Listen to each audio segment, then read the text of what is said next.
ఓం శ్రీ గురుభ్యో నమ. భగవద్భక్తులందరికీ మాఘమాస శుభాకాంక్షలు.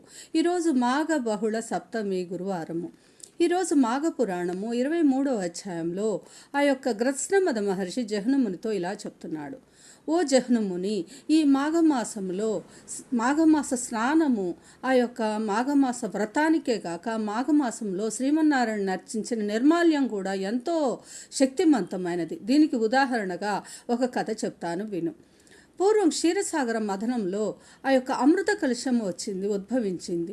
అమృత కలశం నుండి 2 బిందువులు భూమి మీద పడినాయి. అందు నుండి పారిజాత మొక్క, తులసి మొక్క ఉద్భవించినాయి. ఆ యొక్క 2 మొక్కలను సత్యజిత్తు అనే అతను పెంచి పెద్ద చేశాడు.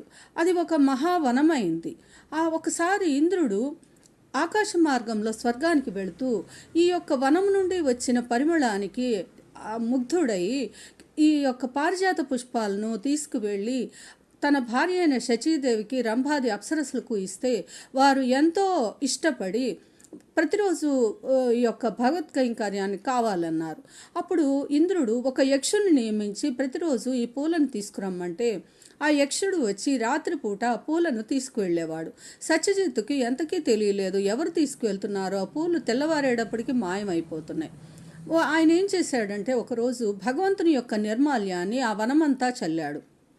యక్షుడు ఎప్పట్లాగే వచ్చి పూల కోసం వచ్చి ఆ నిర్మాల్యాన్ని తొక్కి దాటగానే అతని యొక్క దివ్యశక్తులన్నీ నశించిపోయినాయి.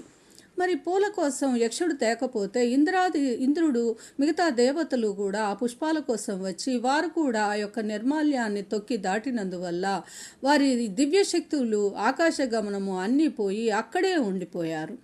సత్యజిత్తు ఎంతో బాధపడి ఆ యొక్క ఇంద్రాది దేవతలకు మళ్ళీ సద్గతి కోసం, వారి దివ్యశక్తుల కోసం, శ్రీమన్నారాయణ కోసం తపస్సు చేశాడు.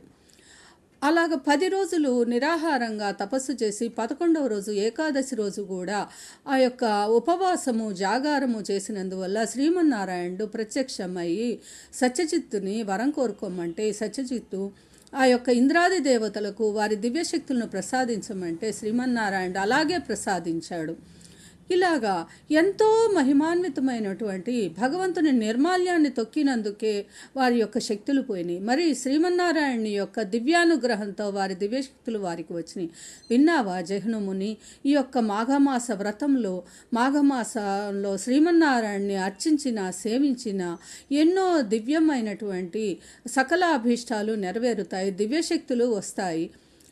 ఓం తత్సత్. సర్వం శ్రీమన్నారాయణుడికి శ్రీకృష్ణార్పణమస్తు.